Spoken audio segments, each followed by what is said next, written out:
मंगल भवन अमंगल हारी, रबहु सुदशरथ अजर बिहारी। राम सिया राम जय जय राम। राम सिया राम जय जय राम। जय श्री राम दोस्तों, कैसे हैं आप लोग। आशा करती हूँ कि अच्छे होंगे आप लोग। तो कल मैं जहाँ परशुराम लक्ष्मण संवाद का प्रसंग छोड़ी थी, आज मैं वहीं आगे से आप लोगों को बताने जा रही हूँ। तो परशुराम बहुत गुस्से में रहते हैं और लक्ष्मण से बोलते हैं,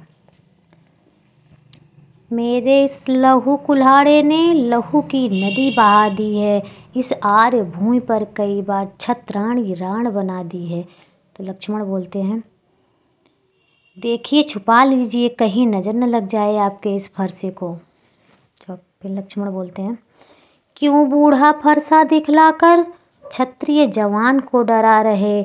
बलिहारी आपको फूकों से उदयाचल पर्वत उड़ा रहे। हम उस माई के लाल नहीं जो हौवे से डर पा जाए। हम छुई मुई के पेड़ नहीं जो उंगली से मुरझा जाए। तो परशुराम जी कहते हैं, अपनी ये शरारती हंसी छोड़, अन्यथा रुलाएगा फरसा। कर देगा सर से धड़ भी, स्वाद चखाएगा फरसा। परशुराम जी कहते हैं, बच्चा है बच्चा ही रहे, बच्चा है बच्चा ही रहे। क्यों मेरे कर से डरता है। मुझ जैसे क्रोधी के आगे झूठे बचपन करता है। तो लक्ष्मण जी कहते हैं, जी महाराज, हम बच्चे हैं तो बच्चे ही बचपना करते हैं, पर तुम्हें न शोभा देता जो बच्चों के मुंह लगते हैं। मेरे लहू में वह बात नहीं जो तुरसे से तुरसा जावे। अरे डर है फरसों की लपटों से, अत्यधिक उबाल न आ जाए। राम परशुराम से कहते हैं, शांत हो जाइए मुनिवर, लक्ष्मण तो निर्दोष है, दोषी तो मैं हूँ। तो परशुराम जी कहते हैं, हे राम, इस अपराधी के लिए तो कुठार की धार ही शेष है। लक्ष्मण, अपराधी अपराधी तो तुम ही हो साहब, जो उत्सव बिगाड़ने आए हैं। अपराधी हमें कहते हो, अपराधी तो तुम हो साहब, जो उत्सव को बिगाड़ने आए हैं। भाई ने दही बिलो डाली तो घी निकालने आए हैं। लक्ष्मण, जिसकी संपत्ति थी उसने इसको अपने आगे मुड़वा डाला। तो कहो कौन हो तुम जो करते हो गड़बड़ झाला। परशुराम जी कहते हैं लक्ष्मण से, छोटा तो छोटा है पर बड़ा ठीक है, पर खोटा है। सोने के लोटे में विष है, कुल मिलाकर खोटा है। लक्ष्मण जी कहते हैं परशुराम जी से, हाथी के निकले हुए दांत देखो तो कितने मोटे हैं, पर जिससे वे ईख चबाते हैं वह तो छोटे ही छोटे हैं। रनिवासों में पलने वाले जब रड़ के पाले पड़ते हैं, उस समय काल भी हो सम्मुख उससे हम कुश्ती लड़ते हैं। परशुराम जी बोलते हैं, बस बस बहुत कर चुका काल, यह फरसा पहुँचाएगा तुझे मौत के घाट। धिक्कार भुजाओं पर मेरे जिस पर नहीं किया प्रहार। विश्वामित्र बोलते हैं कि हे मुनिवर, लक्ष्मण तो अभी बच्चे हैं, आप तो सिद्ध पुरुष हैं, बच्चों के बातों का ध्यान ना करें। तो परशुराम जी कहते हैं, देखा वह मुस्कुराहट करती विदीर्ण यह छाती है। उसकी व्यंग भरी चितवन मेरे दिल में आग लगाती है।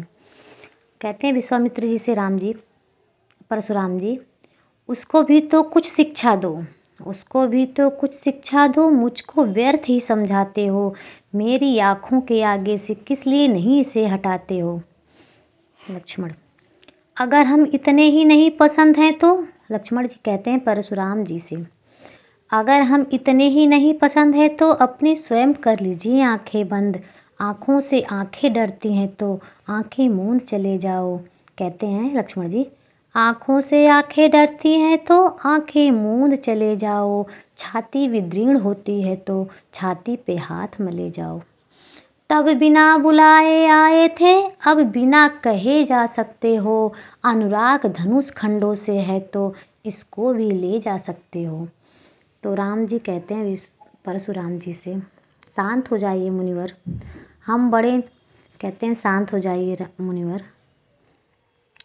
हम बड़े न ब्राह्मण तुम से, ना स्वामी यह धर्म हमारा है। हम झुके ब्राह्मणों के आगे, यह पहला धर्म हमारा है।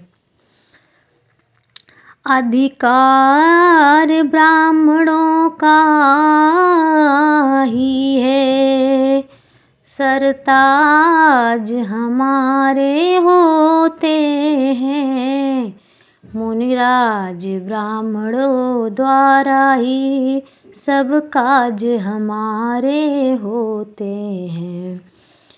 तो राम जी कहते हैं परशुराम जी से, यह दया ब्राह्मणों की है, सीता से नाता जोड़ा है।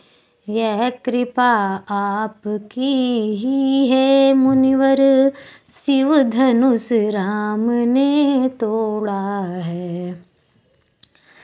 तो परशुराम जी राम से कहते हैं, हे राम तुम्हारी बातें सुन नरमाई मुझ में आती है, पर देख तुम्हारे भाई को गरमाई मुझ में आती है।